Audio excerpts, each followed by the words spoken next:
देखिए आपका जो तक हुआ था, ये ग्राम चौकीदार तक बताया गया था या ग्राम पुलिस तक? और उसमें आपका बताया गया था कि ग्राम चौकीदार का मुख्य कर्तव्य क्या होगा, ये 89 में बताया गया है। इसके बाद 90 पैरा बताता है कि ग्राम चौकीदारों को कृषि कार्य से छूट नहीं है, यानी कि वो खेती कर सकते हैं। 91 से क्वेश्चन बनता है कि ग्राम चौकीदार महीने में आपका कितनी बार थाने में उपस्थित होगा, तो 2 बार मारना है और उसी में 1 बार उसे वेतन दे दिया जाएगा। इसके बाद ग्राम चौकीदार को कौन कौन से अभिलेख दिए जाएंगे, 92 बताता है। इसके बाद आपका शिविर की देखभाल या चौकसी 94, और आपका 96 महत्वपूर्ण है कि ग्राम चौकीदार की नियुक्ति कौन करता है, और ग्राम चौकीदार की सेवा मुक्ति। नोटिफिकेशन ऑन रखे हो थोड़ा, आप तो नहीं किए ना? क्योंकि आपका दोपहर से ने ओ टावर नहीं है बीएसएनएल का। दोपहर से ही टावर ही नहीं, इमरजेंसी दिखा रहा है मोबाइल में। तो कोई फ़ोन भी करेगा तो लगेगा नहीं, मान लीजिए आवाज़ ना जाए तो चेक करते रहे बीच बीच में कि भाई अगर कोई लिखे कि आवाज़ नहीं आ रही है तो उसको सुधारा जाए ऑनलाइन में। 96 पैरा महत्वपूर्ण है। ग्राम चौकीदारों की नियुक्ति और सेवा मुक्ति माने बर्खास्तगी कौन करता है, कंट्रोल सब, और किसके प्रति ये जिम्मेदार होते हैं, ये सब बताया गया। आ जाए तो क्या मारना है, डीएम, यानी कि जिला मजिस्ट्रेट के प्रति। इसके बाद आपका 96 ए, अगर ग्राम चौकीदारों पर कोई सिविल मुकदमा होता है या कोई क्रिमिनल मुकदमा होता है, राज्य के अलावा अगर कोई व्यक्ति करता है, तो ऐसी कंडीशन में राज्य के व्यय पर उसका डिफेंस किया जाएगा ग्राम चौकीदार का। ये 96 ए में है। तो भाई 4-5 पैरा इधर याद रखिएगा, एक क्वेश्चन बनने का चांस रहता है। इसके बाद आ जाइए, अब पुलिस के विशेष कर्तव्यों को देखा जाए। विशेष कर्तव्यों में अब अध्याय 10 आ जाइए। थाने में की गई रिपोर्टें, यानी कि थाने में जो रिपोर्ट की जाती हैं, आपका उसको कैसे दर्ज किया जाएगा, कितनी प्रतियों में दर्ज किया जाएगा, कौन दर्ज करेगा, ये इत्यादि बातें आपका अध्याय 10 में दी गई हैं। और पैरा 97 से लेकर 103 तक, यानी कि अध्याय 10 जो रहेगा वह थाने में की गई रिपोर्टें, आपका पैरा 97 से लेकर 103 तक है। तो थाने में रिपोर्ट जब भी करवाइए तो पहले सीआरपीसी देखा जाए। सीआरपीसी की धारा 154 में ये प्रावधान है कि संज्ञेय अपराध के घटित होने की सूचना, यानी कि कॉग्निजेबल ऑफेंस की घटित होने की सूचना थाने के भार साधक अधिकारी को दी जाएगी। और आपका ऐसी सूचना या तो मौखिक दी जा सकती है या लिखित दी जा सकती हैं। अगर मौखिक दी गई है तब भी थाने का भार साधक अधिकारी स्वयं लिखेगा या अपने अधीनस्थ से लिखवाएगा, और हूबहू सूचना लिखी जाएगी, शब्दशः लिखी जाएगी। तत्पश्चात आपका उस पर हस्ताक्षर किया जाएगा। ये भी क्वेश्चन आ चुका है कि एफआईआर पर हस्ताक्षर किसका होता है, तो सूचना दाता का और थाने के भार साधक अधिकारी का, दोनों का।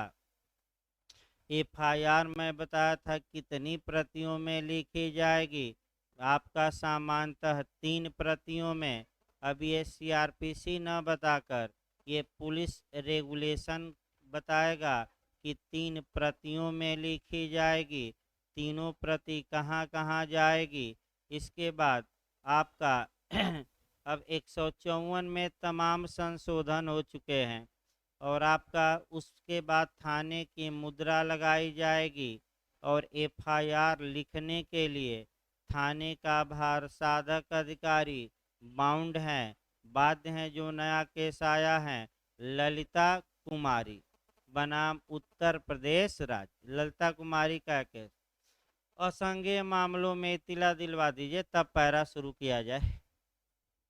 नॉन कॉग्निजेबल ऑफेंस में आपका जो इत्तला थानेदार को दी जाती है वह सीआरपीसी की धारा 155 में दी जाती है और जो ये इत्तला दर्ज की जाती है उसे एनसीआर कहते हैं, नॉन कॉग्निजेबल रिपोर्ट। ये सार इसका दर्ज किया जाता है, शब्दशः नहीं दर्ज किया जाता, एनसीआर रजिस्टर पर दर्ज किया जाता है। अगला क्वेश्चन, एनसीआर पर भी थाने का भार साधक अधिकारी और सूचनादाता का हस्ताक्षर होता है, शब्दशः नहीं लिखी जाती, मुख्य मुख्य बातें लिखी जाती हैं। आपका प्रथम प्रति थाने के रिकॉर्ड का भाग होती है, द्वितीय प्रति सूचनादाता को दी जाती है। और इसके बाद जो पूछा है क्वेश्चन कि पुलिस एनसीआर दर्ज करने के बाद क्या करेगी, तो कुछ नहीं करेगी, बस आपका सूचनादाता को ये सूचित करेगी कि आप मजिस्ट्रेट के पास जाइए और वहाँ से आदेश निकलवाइए, क्योंकि ये असंज्ञेय मामला है। 2L के तहत न तो हम किसी को वारंट के बिना गिरफ्तार कर सकते हैं और 155 धारा के तहत हम मजिस्ट्रेट के आदेश के बिना इन्वेस्टिगेशन भी नहीं कर सकते सीआरपीसी की। अतः आप जाइए कहाँ, मजिस्ट्रेट के यहाँ, वहाँ कंप्लेंट करिए और ये सब आदेश क्या करिए वहाँ से निकलवाइए। तो यही जो सूचनाएं हैं आपका जो पूछा जाता है वैसे व्यवहार में 4 प्रतियों में दर्ज की जाती हैं, क्योंकि एक प्रति मैं बताया था सीआई या सर्किल ऑफिसर यानी कि सीओ को भेजी जाती हैं चौथी प्रति, तो व्यवहार में 4 प्रति, लेकिन कानून कितना कहता है 3 प्रति। अगला क्वेश्चन, सीआरपीसी में कहाँ लिखा गया है कि एफआईआर 3 प्रतियों में होगी, तो सीआरपीसी में कहीं नहीं लिखा गया है। ये उत्तर प्रदेश पुलिस रेगुलेशन के पैरा में लिखा गया है, आपका ये याद रखें। अभी हम बता रहे हैं अब 97 से लेकर 1, हाँ एक और क्वेश्चन बनता है, फार्म नंबर बनता है। एफआईआर का फार्म नंबर और एनसीआर का फार्म नंबर ये दोनों तैयार होना चाहिए। एफआईआर किस प्रारूप में लिखा जाएगा, तो उसका प्रारूप संख्या 341 है और इसके बाद आपका एनसीआर किस प्रारूप में लिखा जाएगा, तो एनसीआर का जो आपका प्रारूप संख्या है वह 347 है, यानी कि एनसीआर और एफआईआर का फार्म नंबर भी बनता है। तो आइए कह करके देखा जाए, एक लाइन और बता दिया जाए तब बैरक में मन दम नहीं रहेगा। चाहे एफआईआर लिखी जाए या और चाहे एनसीआर लिखी जाए सीआरपीसी के तहत, इसका जो सार होता है वह एक डायरी पर लिखा जाता है, जिसे जनरल डायरी या साधारण डायरी या रोजनामचा आम कहा जाता है, जिसे शॉर्टकट में जीडी कहा जाता है। और जीडी के बारे में प्रावधान अधिनियम में है और उत्तर पुलिस अधिनियम 1861 की धारा 44 में सेक्शन भी पूछा जाता है, जीडी का प्रावधान किस धारा में है। जनरल डायरी तो बहुत बड़ी होती है, थाने पर एक मेज पर बहुत या दीवार बनाकर आपका चबूतरा रखी जाती हैं, हेड मुहर्रिर साहब रहते हैं और उस पर हमेशा क्या करते हैं, कलम चलाते रहते हैं, तो उसी को जीडी कहा जाता है। सतर्क रहिए। यही बातें आपका इन पैराओं में पढ़ना है। सार हमने बता दिया, बस आपको ये पकड़ना है कि आपका सीआरपीसी की दो धारा जोड़े रहिएगा, 154 और 155।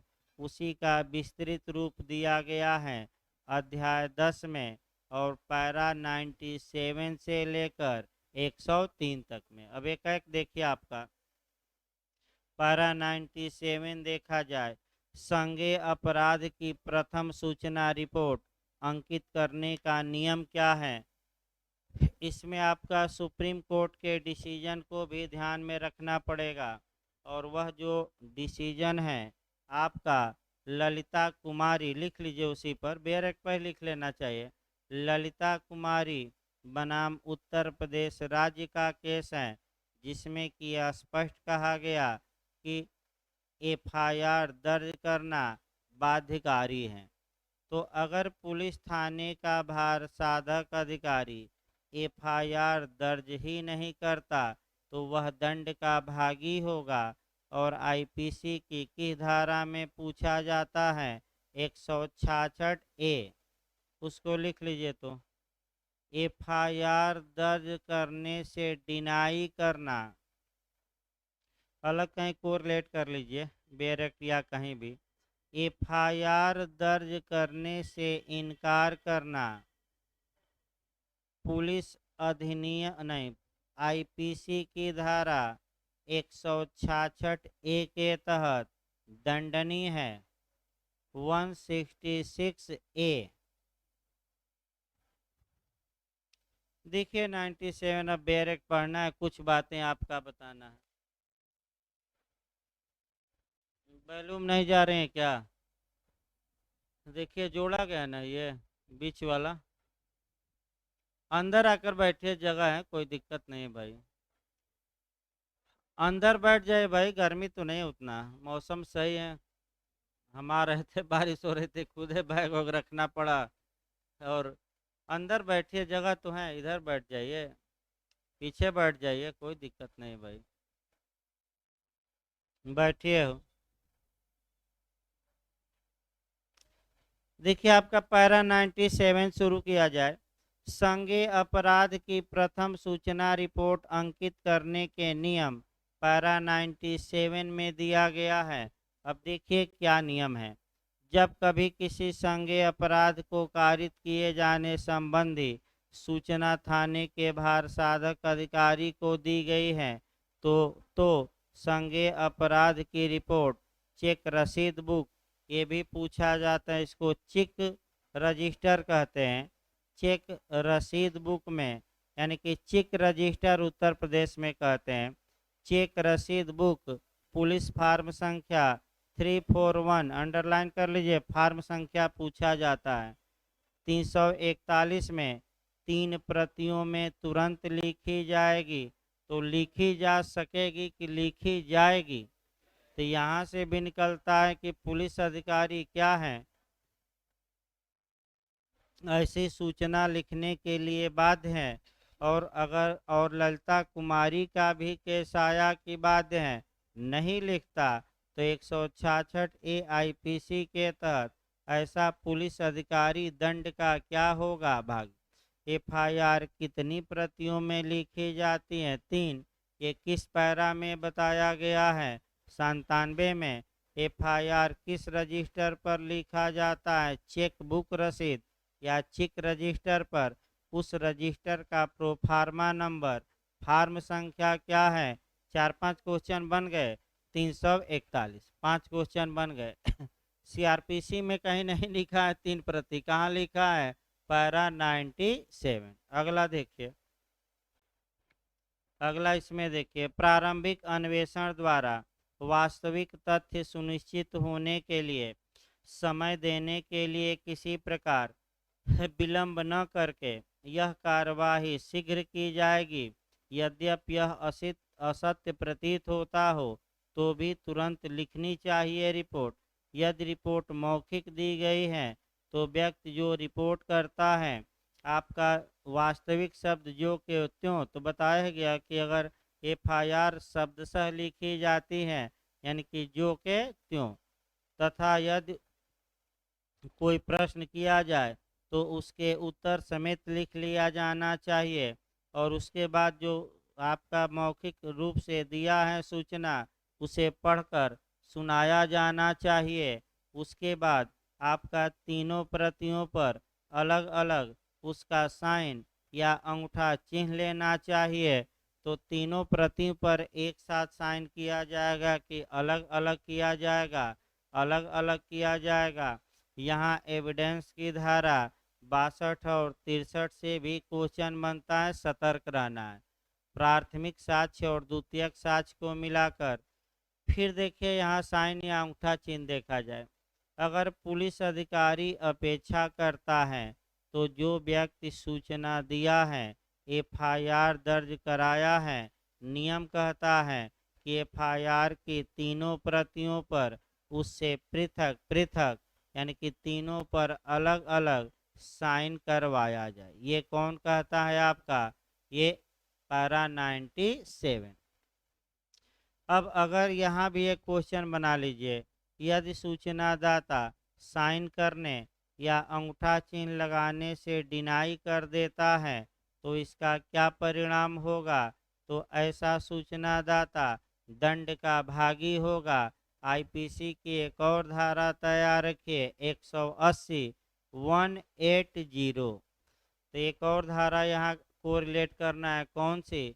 180 एफआईआर पर साइन करने से क्या करना? डिनाई करना। अब जब सूचनादाता साइन कर दिया तो थाने का भार साधक अधिकारी भी तीनों प्रतियों पर एक साथ साइन करेगा कि अलग अलग करेगा? अलग अलग करेगा।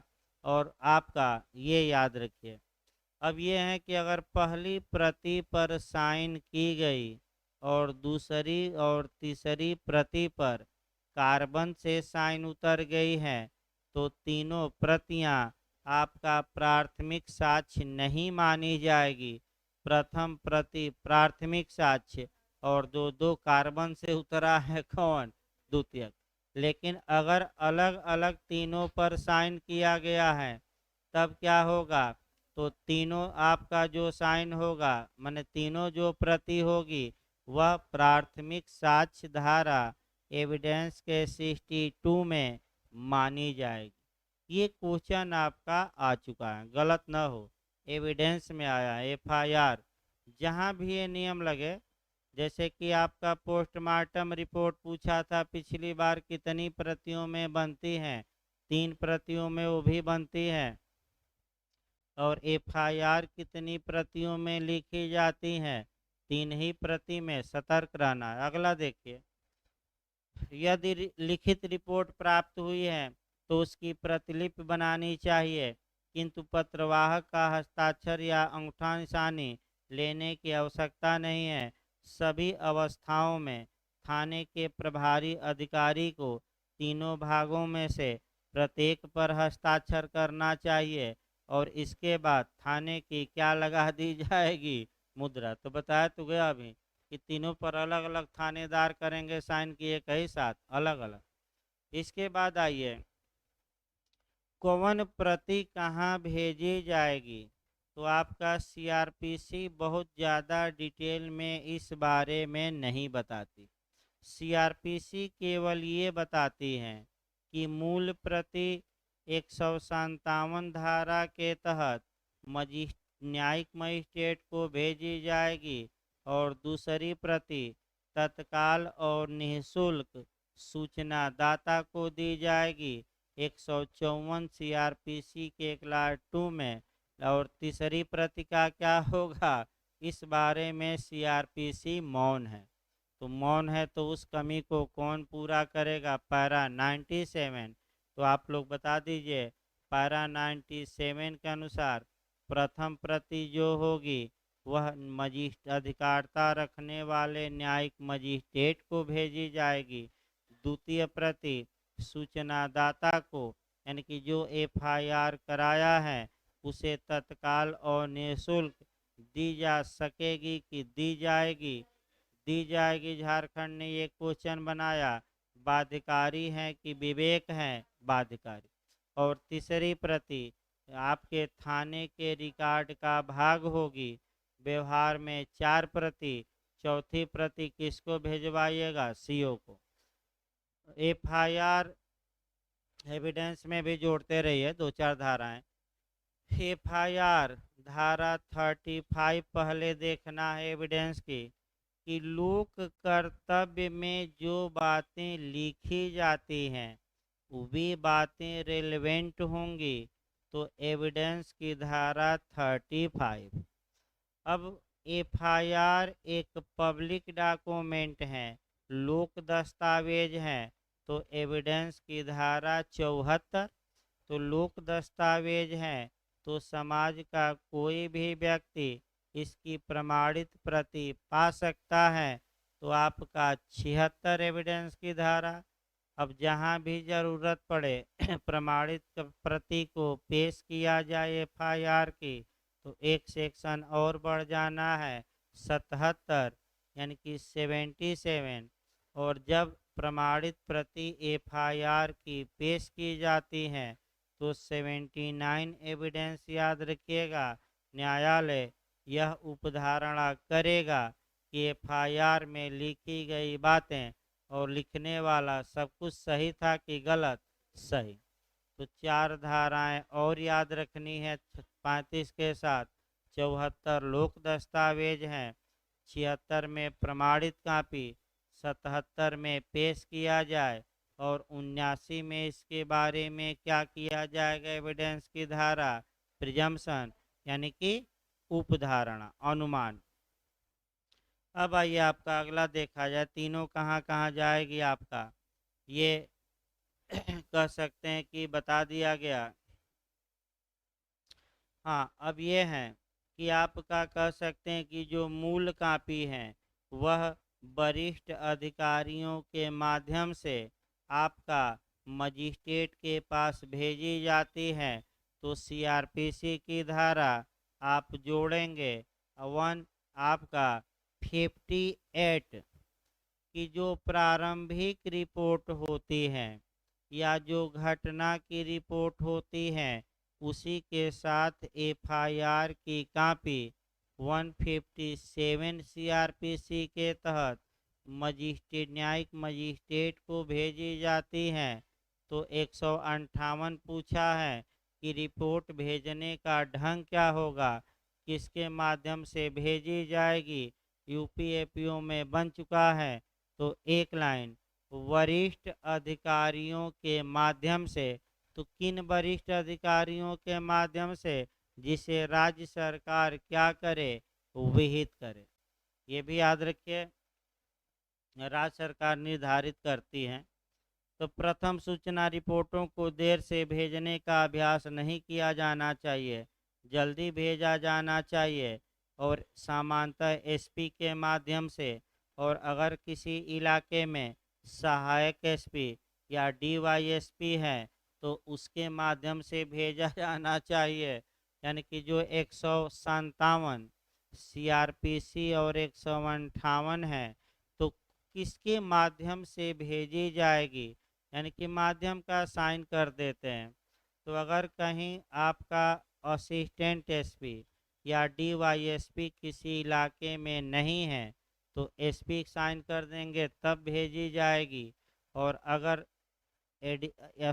असिस्टेंट एसपी या डीवाईएसपी है तो इनके अनुमति से भेजी जाएगी। यानी कि आपका 158 याद रखिएगा सीआरपीसी, वरिष्ठ अधिकारी डीवाईएसपी।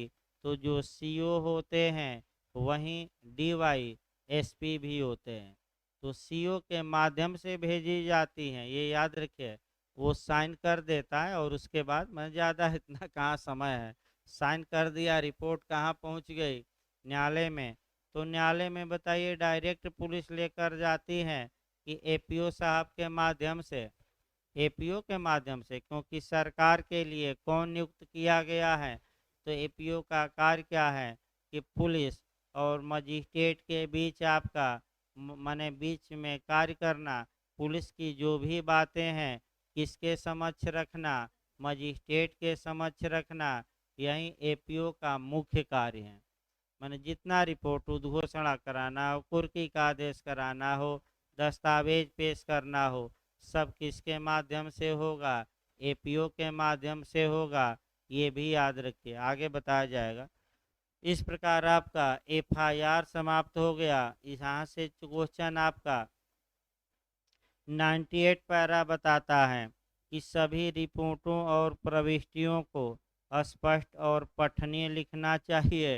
यानी कि न्यायालय में जाएगी क्योंकि रिपोर्ट, तो न्यायालय को पढ़ने में दिक्कत न हो ऐसा लिखिए। इसके बाद 99 पूछा जाता है।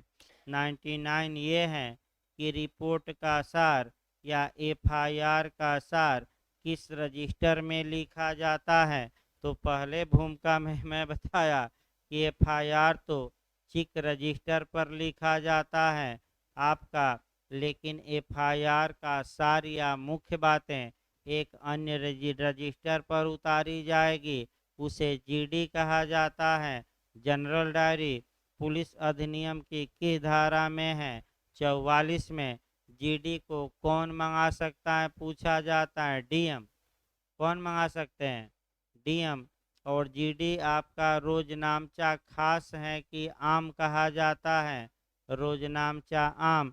सेक्शन याद रखिएगा, जीडी के बारे में कौन सा सेक्शन है पुलिस अधिनियम का? 44 सेक्शन है। इसके बाद जीडी में एफआईआर का सार लिखा जाएगा, तो सामान्यतः तुरंत लिखना चाहिए, लेकिन 24 घंटे के अंदर तो क्या करिए, लिख ही डालिए। तो आपका इसके बाद आपका 100 में फौती सूचना पूछा जाता है। फौती जी नहीं भाई, ऐसे लिखा जाएगा।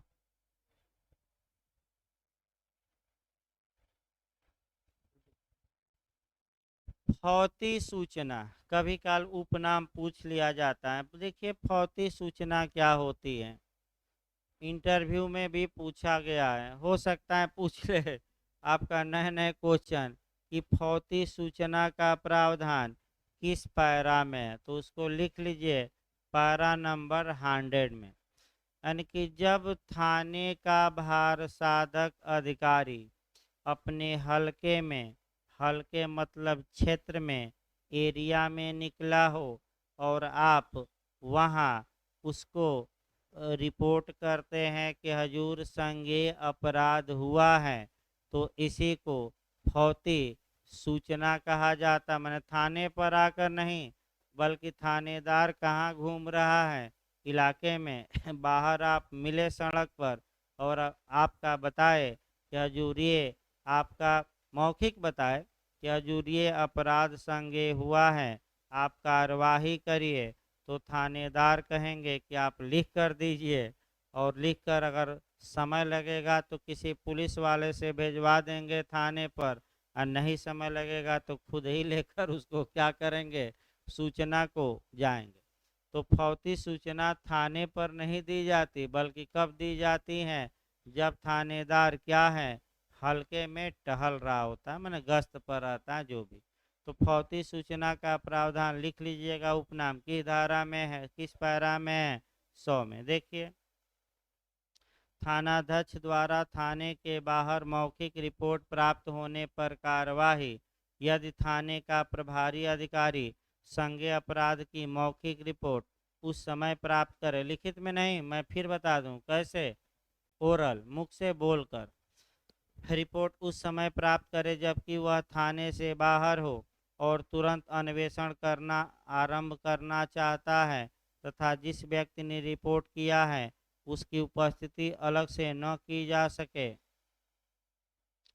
तो उसे रिपोर्ट लिखित रूप में लेना चाहिए, तथा उस व्यक्ति ने जिसने मामले की रिपोर्ट की है उसका हस्ताक्षर या अंगूठा निशान लेने के बाद उसे लिखित रूप में व्यवहार किए जाने के लिए पुलिस थाने में क्या किया जाना चाहिए, भेज देना चाहिए।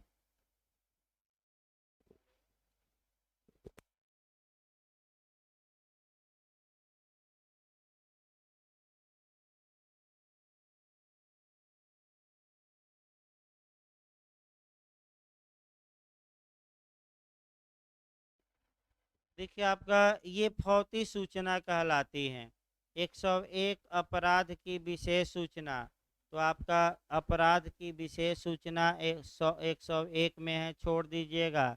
इसके बाद जो क्वेश्चन बनता है 101 ए, यहाँ आपका बन सकता है क्वेश्चन कि डीएम और एसपी को, यानी कि जिला मजिस्ट्रेट और पुलिस रिपोर्ट को, पुलिस अधीक्षक को विशेष रिपोर्ट की प्रति भेजा जाना चाहिए। यानी कि अगर वह किसी मामले में एफआईआर की कॉपी मंगाना आवश्यक समझे, डीएम कहें और एसपी की भेजो, तो तुरंत रिपोर्ट की प्रति क्या की जाएगी, डीएम एसपी को पुलिस द्वारा भेजी जाएगी। ये किस पैरा में है, 101 में। अब संज्ञेय अपराध की रिपोर्ट खत्म हो गई तो कौन सा अपराध आएगा, असंज्ञेय। तो पहले असंज्ञेय के बारे में 2-4 मिनट सीआरपीसी में जानिए और तब 2 ही पैरा आपका मिलेगा। और पहले भूमिका जानिए तब आपका और बताया जाए। असंज्ञेय अपराध की परिभाषा या असंज्ञेय मामले की परिभाषा या नॉन कॉग्निजेबल ऑफेंस या नॉन कॉग्निजेबल मैटर की डिफिनीशन आपका 2L में दिया गया है। 2L CrPC. ऐसा अपराध जिसमें पुलिस किसी व्यक्ति को वारंट के बिना गिरफ्तार नहीं कर सकती। ये अपराध साधारण अपराध होते हैं। इससे पूरा समाज प्रभावित नहीं होता, इसमें केवल पीड़ित प्रभावित होता है और पीड़ित द्वारा स्वयं कार्रवाई करनी पड़ती है। या तो वह मजिस्ट्रेट के पास परिवाद करे या एनसीआर दर्ज कराए। 155 के तहत ऐसे अपराधों की सूचना सीआरपीसी की धारा 155 के तहत वह किसे देता है, थाने के भार साधक अधिकारी को। अब किस थाने के भार साधक अधिकारी को, जिसकी एरिया में असंज्ञेय अपराध हुआ है, ऐसी रिपोर्ट लिखी जाएगी। तो आपका अलग लिखी जाएगी रिपोर्ट। वह पुलिस फार्म संख्या कितना है या मॉडल कौन सा है, 347 मॉडल में कितनी प्रतियों में लिखी जाएगी, 2 प्रतियों में। सार लिखा जाएगा कि ज्यों का त्यों लिखा जाएगा, सार। दोनों पर अलग अलग किसके साइन होंगे, आपका सूचनादाता मजिस्ट्रेट के। प्रथम प्रति थाने के रिकॉर्ड का भाग होगी, दूसरी प्रति सूचनादाता को निःशुल्क दी जाएगी और सूचनादाता को निर्देश दिया जाएगा कि तुम कहाँ जाओ, मजिस्ट्रेट के पास। भाई ये भी पूछा है, क्या निर्देश दिया जाएगा। एफएनसीआर दर्ज करने के बाद पुलिस क्या करेगी, ये प्री में आ चुका है इंटरव्यू में। तो सूचनादाता को मजिस्ट्रेट के पास मैंने जाने का क्या देगी, निर्देश। अब देखिए आपका पैरा पूरा हो ही गया। अब पैरा देखिए 102, असंज्ञेय अपराध की सूचना अंकित करने के नियम। तो संज्ञेय अपराध पूछे तो 97 मारिएगा और असंज्ञेय अपराध पूछे तो आपका 102। एक जगह एकत्र दोनों कर लेना चाहिए। संज्ञेय अपराध के अंकित करने के नियम पैरा 97, और संज्ञेय अपराध के अंकित करने के नियम पैरा 102। ये दोनों याद रखिए। देखिए अब आपका जब किसी असंज्ञेय अपराध की रिपोर्ट की गई हो तो असंज्ञेय अपराध की रिपोर्ट की नियंत्रण पुस्तिका यानी कि चेक बुक में रिपोर्ट का महत्वपूर्ण भाग अंकित करना चाहिए। तो ज्यों का त्यों लिखा जाएगा कि महत्वपूर्ण बातें लिखी जाएंगी। महत्वपूर्ण बातें, फॉर्म नंबर कौन है, 347। सूचना देने वाले से यह अपेक्षा की जाएगी कि वह दोनों प्रतियों में अलग अलग साइन करे या अंगूठा चिन्ह लगाए। द्वितीय प्रति उसे दी जानी चाहिए और मूल प्रति चेक बुक में ही रखनी चाहिए, यानी कि थाने के रिकॉर्ड का भाग होगी। रिपोर्ट का सारांश जीडी में दर्ज किया जाना चाहिए। मैंने इसका भी सारांश कहाँ दर्ज होगा, जीडी में, वहीं जनरल डायरी में। यदि रिपोर्ट लिखित में हो तो इसमें के पत्र डायरी से संलग्न होना चाहिए और सूचना देने वाले या मुखबिर को कहाँ आपका मजिस्ट्रेट के पास जाने के लिए क्या देना चाहिए? निर्देश। क्यों निर्देश देना चाहिए? क्योंकि पुलिस न तो ऐसे मामलों में अभियुक्त को मजिस्ट्रेट के आदेश के बिना न तो गिरफ्तार कर सकती है और न ही अन्वेषण ही कर सकती है।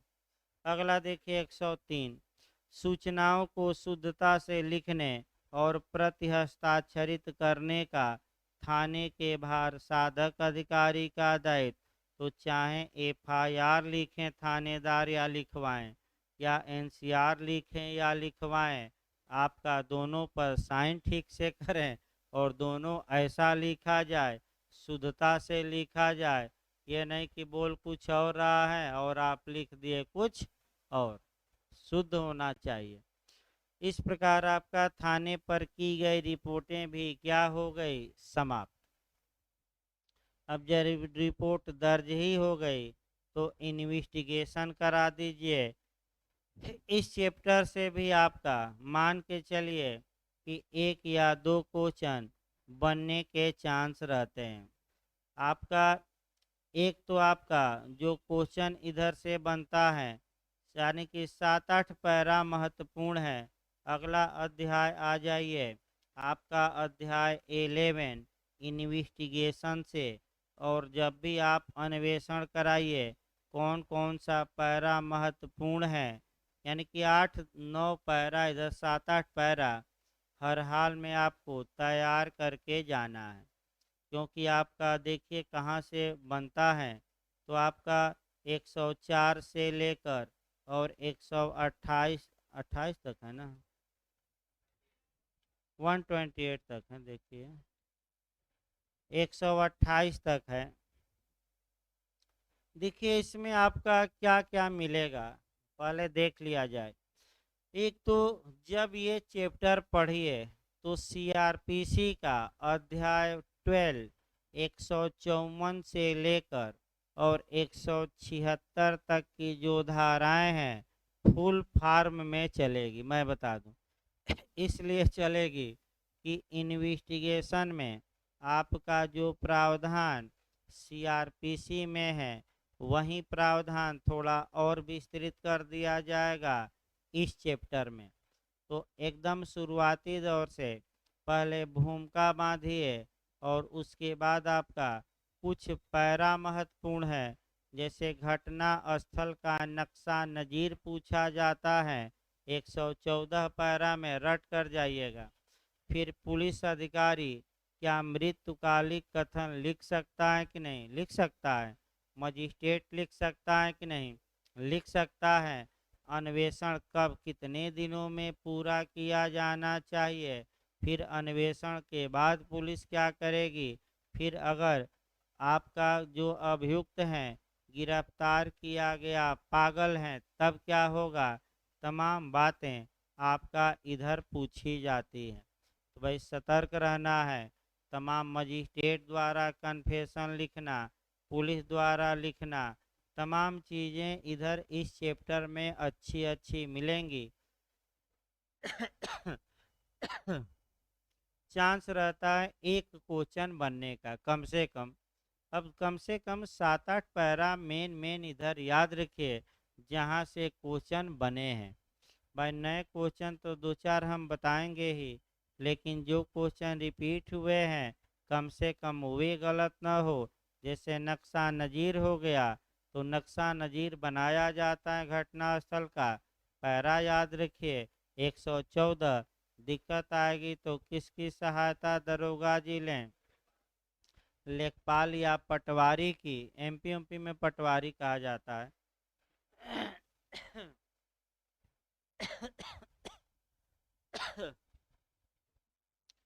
अब देखिए आपका सबसे पहले जो इन्वेस्टिगेशन पढ़ना है आपको सीआरपीसी में पढ़िएगा, तब यह अध्याय शुरू करिएगा। जब भी पढ़िए इन्वेस्टिगेशन या अन्वेषण या तफ्तीश या खोज या अनुसंधान या विवेचना, ये सीआरपीसी की धारा 2H में परिभाषित है।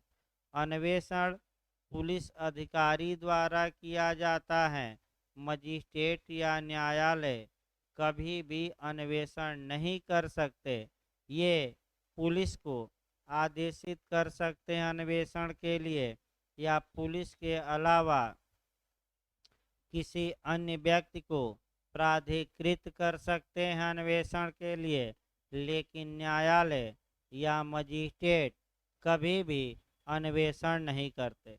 अन्वेषण का जो मुख्य उद्देश्य होता है, मेन पर्पज होता है, वो भी पूछा गया है। एविडेंस को कलेक्ट करना, साक्ष्य एकत्र करना। ये हम नहीं बता रहे हैं, कौन सी धारा है, 2H। अब आइए, अगर कॉग्निजेबल ऑफेंस है, ये भी जे और एपीओ में आ चुका है क्वेश्चन।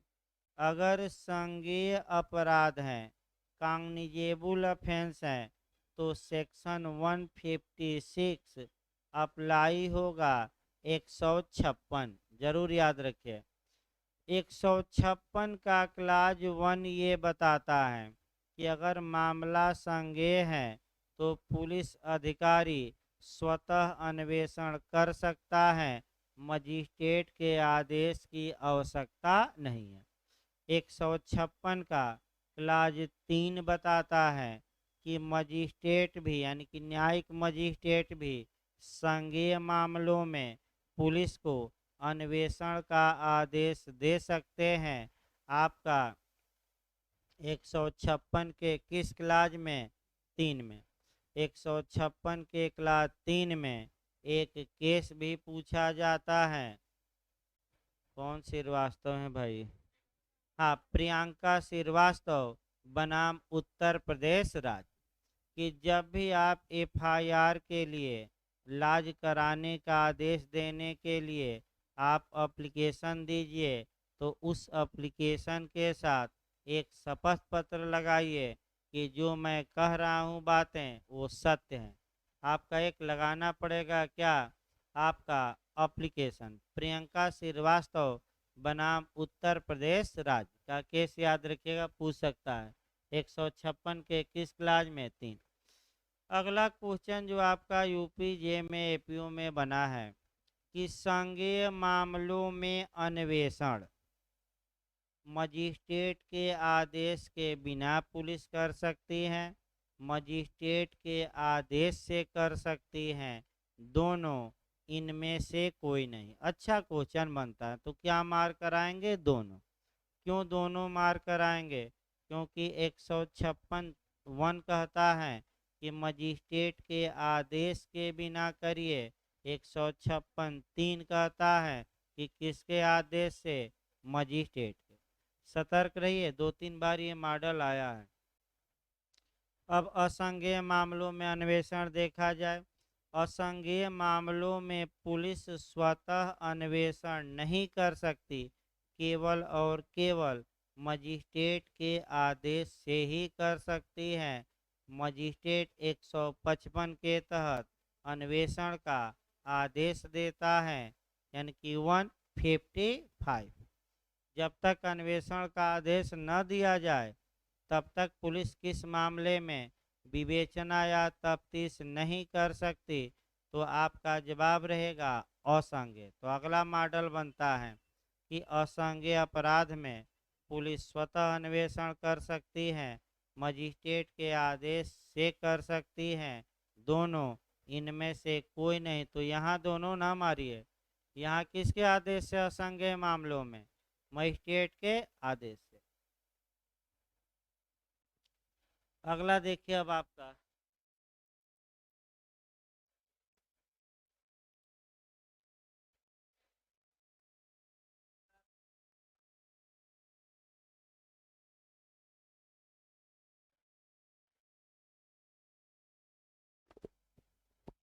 अब आइए आपका अन्वेषण शुरू किया जाए। अन्वेषण की आपका प्रक्रिया भी देख लिया जाए हल्का सा। अन्वेषण की प्रक्रिया आपका जो दी गई है 157 में सीआरपीसी, 158 में और 159 में, याद करके जाएगा। कौन सी धारा में, 157, 158 और 159। पुलिस को शक्ति क्या होगी, तलब करे, बुलाए, बयान ले, तो 160, 161 और 162। इसके बाद रिपोर्ट पेश करे, चाहे चार्जशीट पेश करे, चाहे फाइनल रिपोर्ट पुलिस रिपोर्ट भेजे, और ये आपका लास्ट पोजीशन रहेगा पुलिस रिपोर्ट। इसी बीच पुलिस कुछ बीच बीच में बयान भी लेती रहेगी। आपका तथ्य और परिस्थितियों से परिचित व्यक्तियों का 161 सीआरपीसी में बयान। अब अगला क्वेश्चन बनता है कि जो 161 में स्टेटमेंट पुलिस ने रिकॉर्ड किया है, ये ज़्यादा चांस रहता है, उसका एविडेंशियल वैल्यू क्या है। तो कंट्राडिक्शन या खंडन के लिए, कि संपुष्टि यानी कि सपोर्ट के लिए, कि दोनों की इनमें से कोई नहीं, तो केवल खंडन मार कर आइए, या विरोध या कंट्राडिक्शन। आपका सपोर्ट के लिए नहीं, संपुष्टि के लिए नहीं, याद रखिएगा। अब आइए पैरा शुरू किया जाए। सामान्य बातें भाई थोड़ी बहुत ही सीआरपीसी बताई जा सकी, लेकिन ये जितनी धाराएं बताई गई सभी धाराएं यहाँ क्या करेगी, काम करेंगी सीआरपीसी की। देखिए 104 पैरा, संज्ञेय अपराध की रिपोर्ट प्राप्त होने पर थाने के भार साधक अधिकारी के अन्वेषण के संबंध में अधिकार और कर्तव्य क्या है।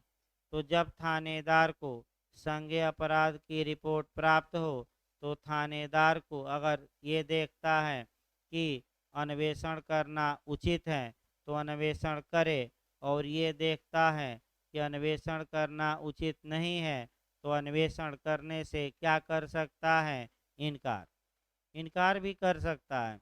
अगर अन्वेषण से इनकार करता है तो सूचना एफआईआर कर्ता को सूचित करेगा, मजिस्ट्रेट को भी सूचित करेगा थानेदार, कि न तो हम अन्वेषण करेंगे और न ही करवाएंगे। बस इतना याद रखिए, आपका आगे सीआरपीसी में चलेगा भाई। देखिए आगे 105 आ जाइए। संज्ञेय मामलों का अन्वेषण न किए जाने पर कार्यवाही। तो बताइए, अगर संज्ञेय मामलों में पुलिस अन्वेषण नहीं करती है तो क्या कार्यवाही करेगी। तो ऐसी दशा में न्यायालय में रिपोर्ट भेजेगी, और न्यायालय में रिपोर्ट भेजेगी कि हम न तो अन्वेषण करेंगे और न कराएंगे, और आपका एफआईआर की सेकंड और थर्ड प्रतियों पर लिख देगी कि आप एफआईआर भले दर्ज करा दिए हैं, लेकिन हम अन्वेषण कराएंगे कि नहीं कराएंगे, ये नहीं कराएंगे। आपका 106 महत्वपूर्ण है। सामान्यतः विवेचना का घटना स्थल पर ही पूर्ण कर लिया जाए, ये महत्वपूर्ण है। स्पीडी इन्वेस्टिगेशन पूछ सकता है, लिखिए तो बेयर एक्ट में लिख लीजिए, स्पीडी इन्वेस्टिगेशन, त्वरित अन्वेषण। हिंदी में लिखिएगा, बेयर एक्ट पर लिखते रहे ताकि बाद में बेयर एक्ट पलटिए तो आप एक बार याद रहे। त्वरित अन्वेषण, शीघ्र अन्वेषण, स्पीडी इन्वेस्टिगेशन कहाँ दिया गया है, तो आपका 100 पैरा नंबर 106 में, याद रखिए। अगला क्वेश्चन यहाँ बनता है, भाई हेलमेट जिसका बाहर हो भाई अंदर कर ले इधर। अगर गाड़ी में कोई हेलमेट लगाया है तो भाई इधर कर लीजिए, क्योंकि भाई अगर कुछ सामान रखे हैं तो। देखिए आपका यहाँ से क्वेश्चन बनता है और सतर्क रहना है। मैं आपका बताया भी था एक दिन, फिर मैं बता रहा हूँ। स्पीडी इन्वेस्टिगेशन दे तो पैरा 106 मारिए। अगर आपका यही बात सीआरपीसी में पूछ ले तो धारा 173 का क्लास 1 मारिए। लिखिए, उसको लिखते रहे, सीआरपीसी में कहा ये स्पीडी इन्वेस्टिगेशन, तो धारा 173 का कौन सा क्लाज है आपका 1, भाई 1 मारिए। यही बात अगर घुमा दे कि स्पीडी इंक्वायरी और ट्रायल, तो सीआरपीसी की धारा 309 मारिए, 309, यानी कि कौन सी धारा में है, त्वरित या शीघ्र या तेजी से जांच या विचारण पूछे तो सीआरपीसी की, तो भाई रट कर जाइए ये सब धाराएं। सीआरपीसी की कौन सी धारा बताएंगे? 309। और यही बात आपका पूछ ले कि संविधान में बता दो बउआ, यानी कि बउआ फिर आपका बता दिया जाए। बिहार में प्रेम से बबुआ को बउआ कहा जाता है। क्योंकि भाई हम भी बिहार से एकदम सटे हुए हैं, यानी कि पलटू राम के जी आपका प्रदेश से सटे हुए हैं। तो बिहार आते जाते रहते हैं, शादी विवाह रिश्तेदारियां हैं तमाम। तो आपका भाषा सीख लिए हैं ज़्यादा, और आपका कह सकते हैं कि बउआ कहा जाता है। तो फिर याद रखिए, आपका बउआ से पूछा जा सकता है कि आपका स्पीडी, आपका इन्वेस्टिगेशन या स्पीडी इंक्वायरी या स्पीडी ट्रायल, तीनों एक साथ अब पढ़ना है। ये संविधान के किस अनुच्छेद में वेस्टेड है? 21। यानी कि कौन सा अनुच्छेद मारेंगे? 21।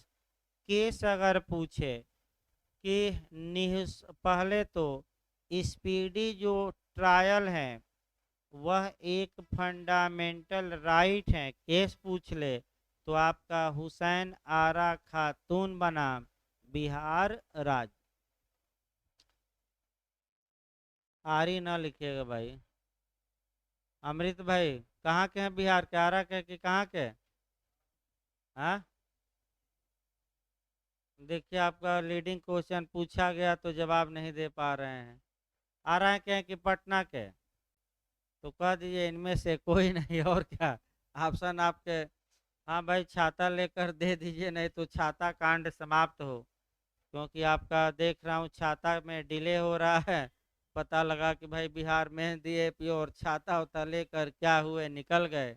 तो हम क्या करेंगे? तो भाई पहले आते थे तो भाई बैग में हम बता दें, बीच में एक बार बहुत समय हो गया छाता लेकर आते थे अमृत भाई।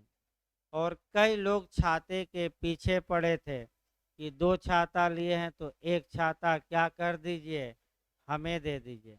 लेकिन आज तक अमृत भाई ने छाता किसी को दिया नहीं। अब आते थे तो बिहार का प्रतिनिधित्व करते थे, आधा लड़के बिहार के ही थे। भाई अब तो ऑनलाइन पढ़ रहे हैं, चले गए आपका घर, आधा से अधिक। और ये प्रतिनिधित्व करते थे, जितने बिहार के लोग थे सब इनका पूरा सम्मान करते थे। ये भी सम्मान उससे बढ़कर करते थे। सम्मान करते थे मैंने खूब खिलाते पिलाते थे, दो बूंद नहीं, यानी कि खूब खिलाते पिलाते थे। अब ये है कि भाई ज़्यादा लोग बिखर गए, कोरोना में घर चले गए, तो बेचारे कुछ ही छातों के सहारे जी रहे हैं। लेकिन एक छाता हमने भी इनसे डिमांड किया है। अब देखिए डिमांड कब पूरी होती है। हो सकता है बारिश खत्म हो जाए तब पूरी हो। चलिए ठीक। भाई छाते को अन्यथा न लीजिएगा। एक लास्ट लाइन ये भी जोड़ा जा रहा है, अब छाते को दूसरे रूप में कन्वर्ट न करिएगा। हम बता दें स्पष्ट रूप से। हाँ, नहीं तो दिमाग कुछ लोग लगाने लगते हैं। छाता को छाते पर रहने दीजिए, कहीं और कन्वर्ट न कर दीजिएगा। आगे देखिए भाई, अब अगला क्वेश्चन जो बिहार का ही मॉडल है, यूपी में ही पूछा सकता है। देखिए पैरा 106 कहता है कि सामान्यतः पुलिस को चाहिए कि घटना स्थल पर जाए और घटना स्थल पर ही विवेचना या तफ्तीश या साक्ष्य एकत्र करने का काम, बयान लेने का काम क्या कर ले, पूरा कर ले। अब ऐसी दशा में अगर घटना स्थल पर बयान पूरा साक्ष्य नहीं एकत्र हो पाता या तफ्तीश पूरी नहीं हो पाती और अभियुक्त गिरफ्तार की घटना स्थल पर नहीं हो पाता, तो दूसरा समय भी याद रखिएगा 24 घंटा। गिरफ्तारी के कितने घंटे के अंदर? और 24 घंटे में पूरा नहीं होता तब तो 167 सीआरपीसी के तहत मजिस्ट्रेट के सामने अभियुक्त को पेश करिए। फिर आपका 15 दिन, 10 वर्ष से कम की सज़ा है तो 60 दिन में पूरा कर लीजिए। और आपका कह सकते हैं कि 10 वर्ष या उससे अधिक की सज़ा है तो कितने दिनों में अन्वेषण पूरा कर लिए? 90। इसके बाद भी नहीं हुआ तो चलता रहे अन्वेषण, कोई बाध्यकारी थोड़े हैं। लेकिन अगर दुराचार का मामला है तो पिछली बार जे में आया 173(1)(a, तो FIR दर्ज किए जाने के कितने माह के अंदर? 2 माह। भाई वहाँ भी समय अलग अलग हैं। घटना स्थल, फिर 24 घंटा, फिर 2 माह, फिर 60 दिन, फिर आपका 90 दिन, इसके बाद कोई समय नहीं।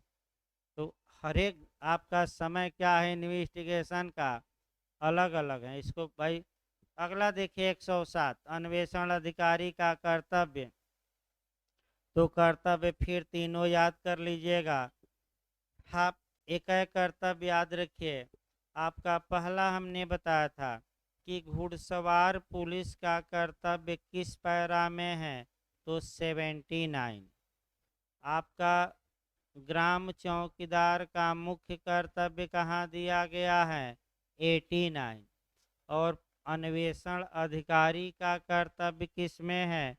पैरा 107। भाई कौन सा पैरा है? 107। एक जगह याद कर लीजिएगा तीनों। अब 172 केस डायरी की प्रविष्टियां।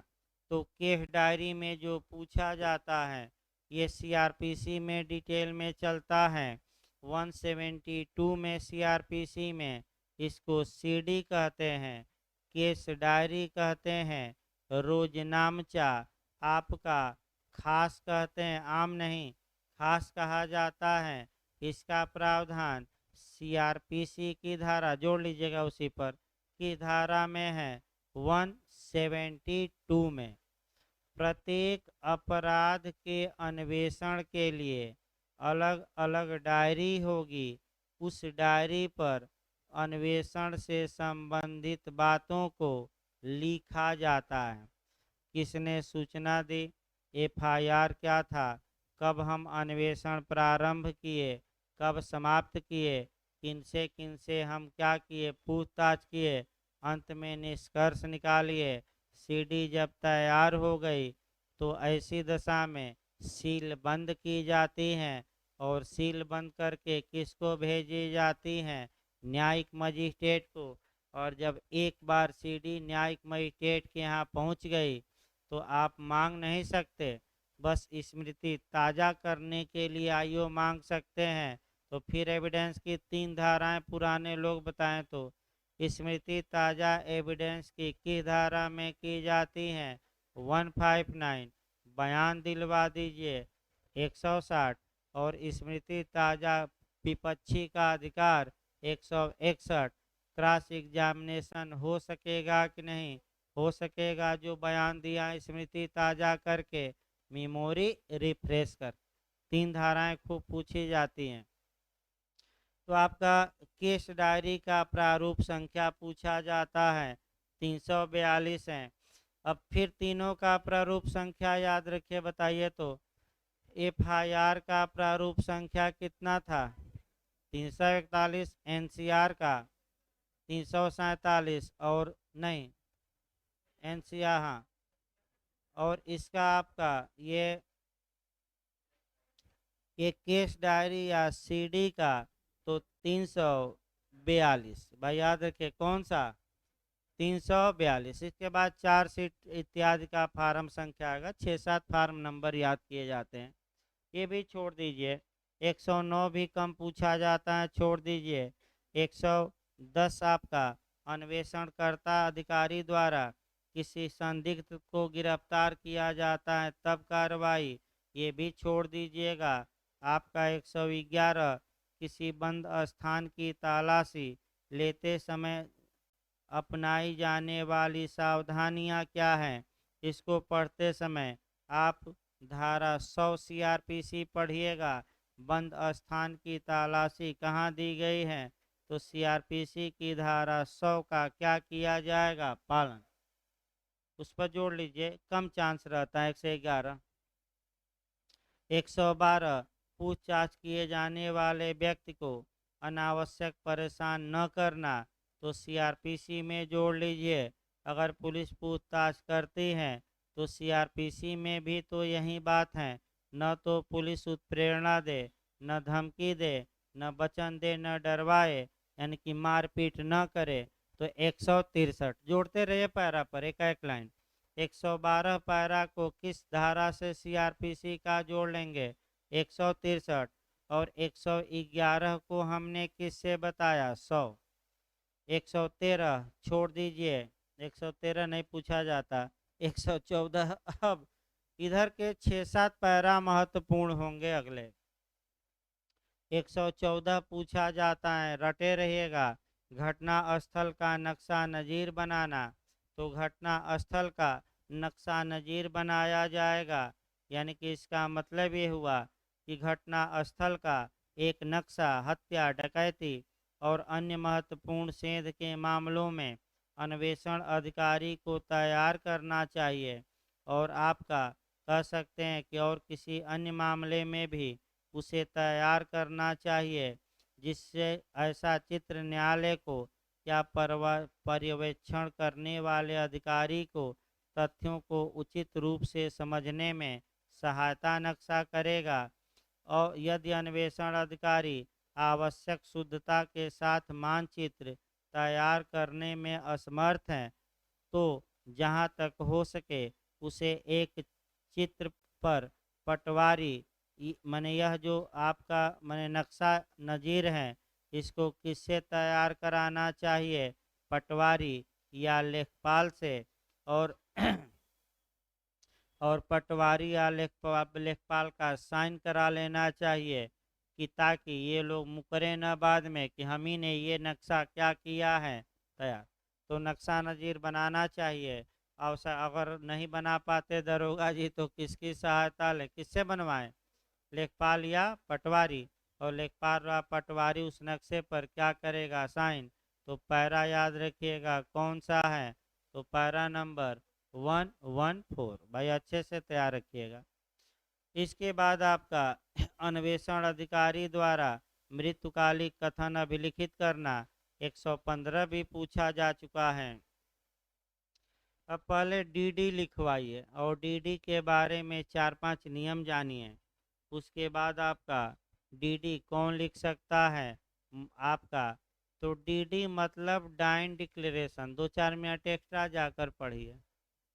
आपका 2-4 मिनट आप थोड़ा एक्स्ट्रा जाकर पढ़ेंगे। यानी कि मृत्युकालिक कथन या मृत्युशैया का कथन क्या होता है, पहले ये समझिए।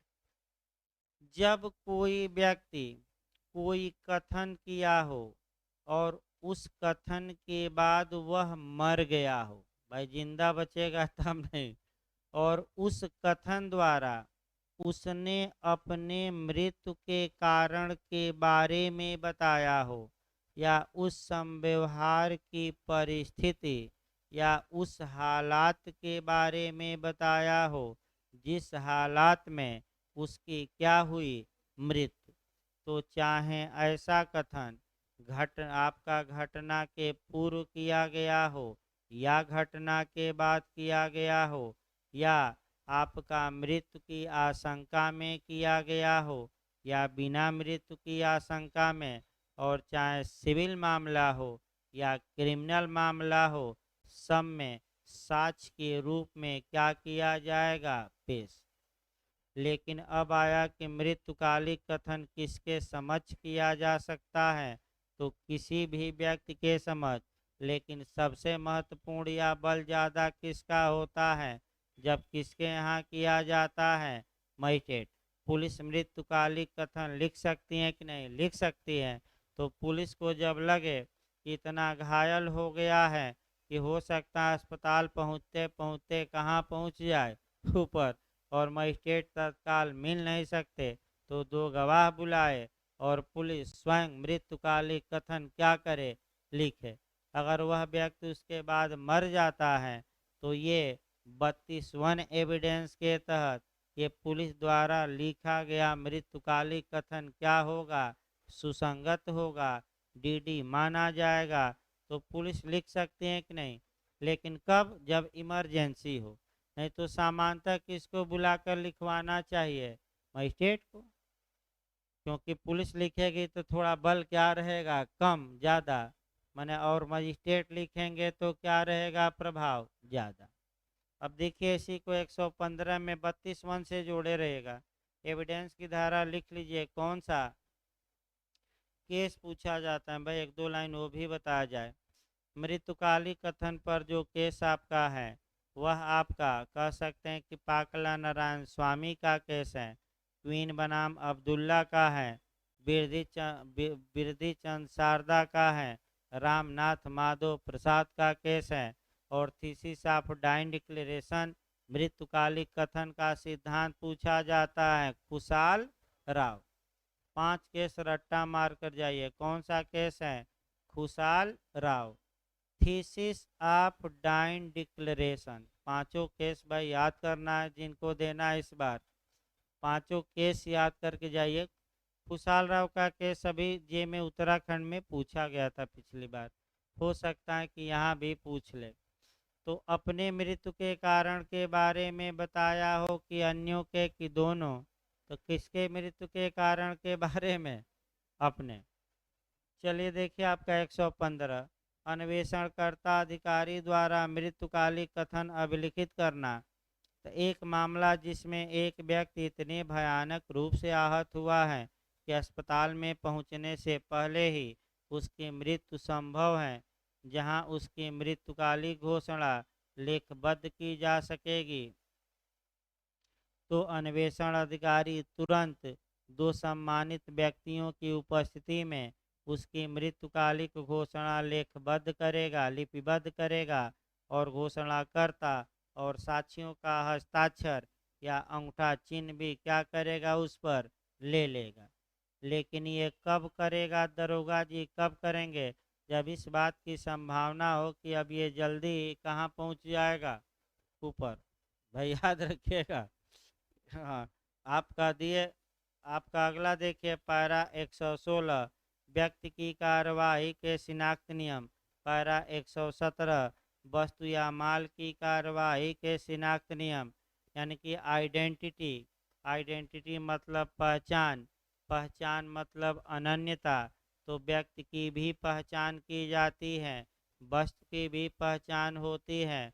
तो बताइए आपका 3-4 सेक्शन बताइए, तो एविडेंस का 2 सेक्शन कम से कम, सीआरपीसी का 1 सेक्शन, तब पैरा पढ़िएगा। एविडेंस की किस धारा में आइडेंटिफिकेशन या पहचान की का पहचान या अनन्यता या शिनाख्त कहा जाता है, अनन्यता भी कहा जाता है, कि को सुसंगत बनाया गया है 9 में, किस धारा में, 9। और अमृत भाई के अनुसार इन्होंने ही खोजा है कि धारा 9 डॉक्ट्रिन ऑफ अम्ब्रेला एविडेंस की कही जाती है। क्यों अम्ब्रेला कही जाती है, क्योंकि आपका धारा 9 में 9 बातों को, यानी कि सबसे अधिक बातों को क्या बनाया गया है।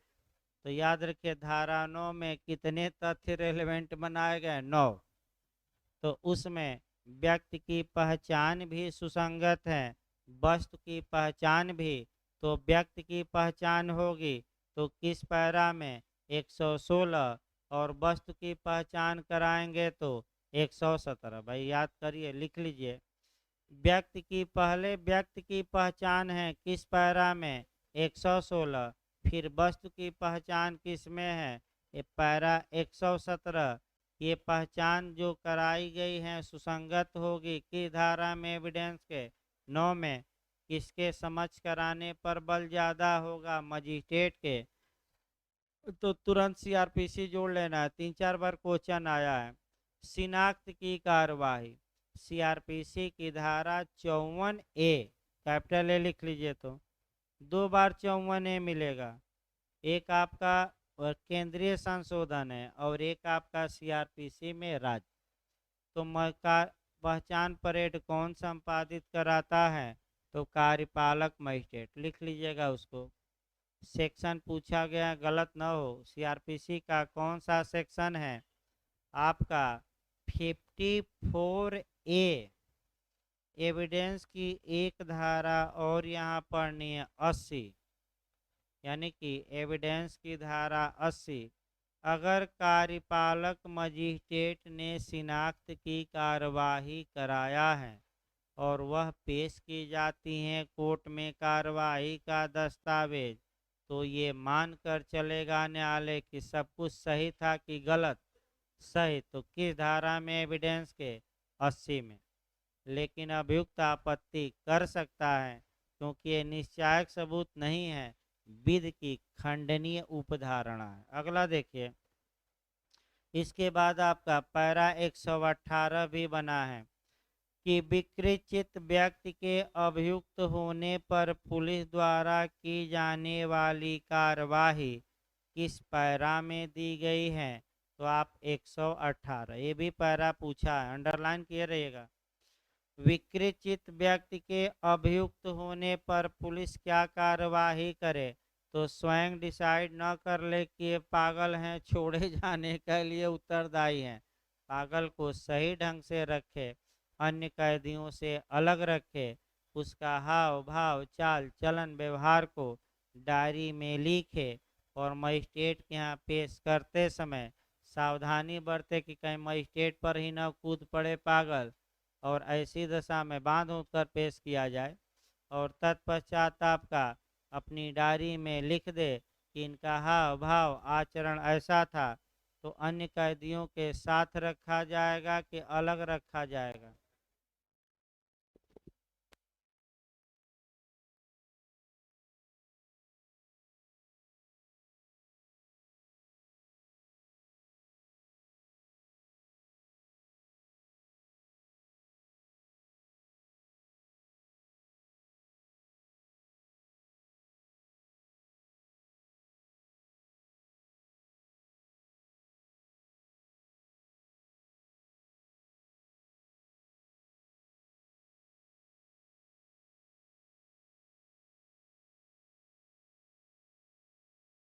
आपका 118 भी पूछा जाता है, सतर्क रहना है। फिर 119 भी पूछा जाता है। इधर मैं बता दूं, कुछ पैरा महत्वपूर्ण है, इसको जरूर भाई क्रम से याद रखिए।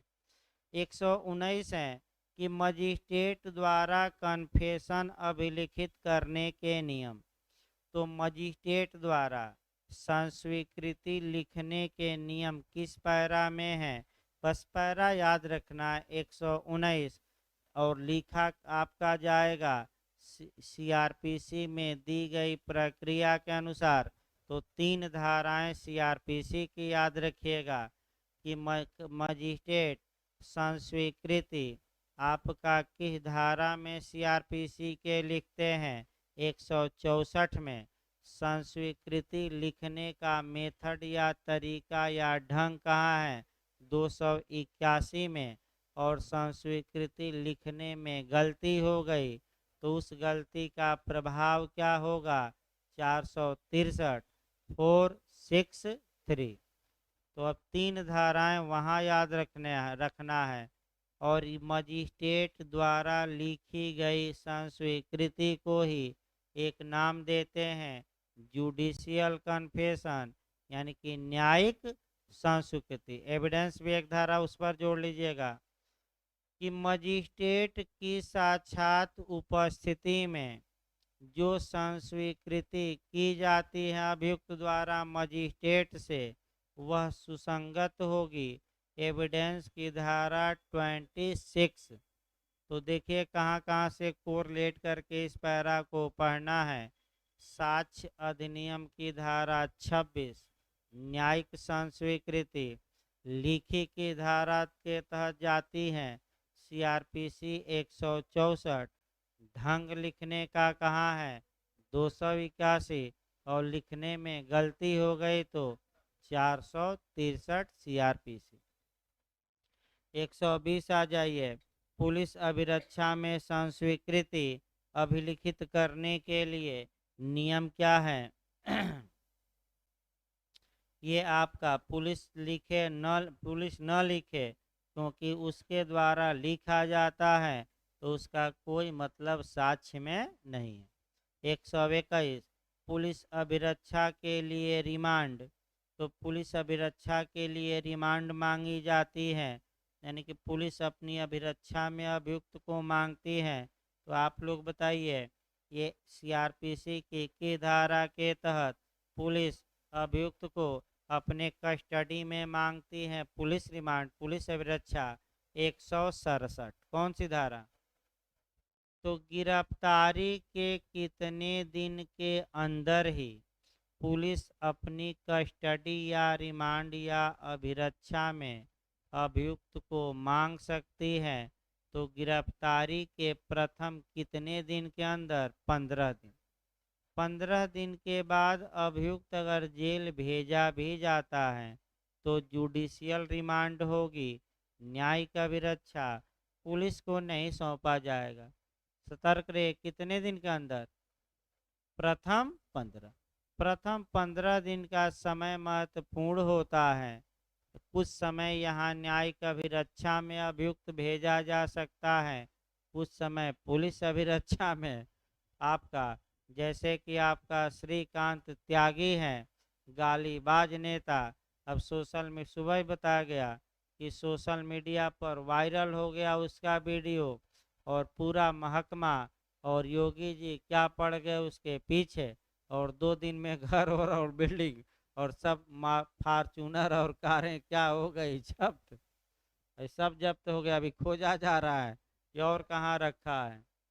गिरफ्तार हो गया, तो गिरफ्तार के बाद हेकड़ी निकल गई आपका, और कह रहा है कि वो तो मेरी छोटी बहन है, मैं बहन के समान मानता हूँ, और राजनीतिक साजिशवश हमें क्या किया गया।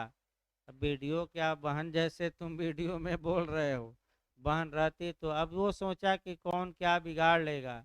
चूंकि सोशल मीडिया में दम होता है, इसमें शक नहीं है। कई फिल्में भी बनी हैं कि सोशल मीडिया के दम पे सरकार गिर जाती है, ये तो आपका अभियुक्त है। और इतना वायरल हुआ, टीवी वाले इतना दिखा दिए वीडियो गाली देते हुए कि सरकार का पसीना छूटने लगा कि अब क्या किया जाए। तो तत्काल तत्काल तत्काल कार्रवाई, पूरा फोर्स लग गई, गिरफ्तार भी हो गया। अब न्यायालय में पेश किया गया। पुलिस को चाहिए था कि उसको पुलिस रिमांड में मांगा जाए, लेकिन पुलिस रिमांड में न मांगा गया तो न्यायिक अभिरक्षा में भेजा गया जेल। अब पुलिस को रिमांड एप्लीकेशन लगाना पड़ेगा मजिस्ट्रेट के यहाँ, मांगना पड़ेगा, लेकिन गिरफ्तारी हुई है उसके कितने दिन के अंदर ही मांगना पड़ेगा? 15 दिन। इसके बाद मांग पुलिस, अब देखिए हो सकता है 1-2 दिन में मांगे पुलिस, वो अलग बात है। तो आज इतना ही क्लास चलेगा भाई, थोड़ा दिक्कत भी है, बहुत ज़्यादा क्लास आज चल नहीं पाएगा। कल आपका भाई, कल से चूँकि हिस्ट्री का क्लास बंद हो गया है, तो आप लोग 5 बजे आइए कल।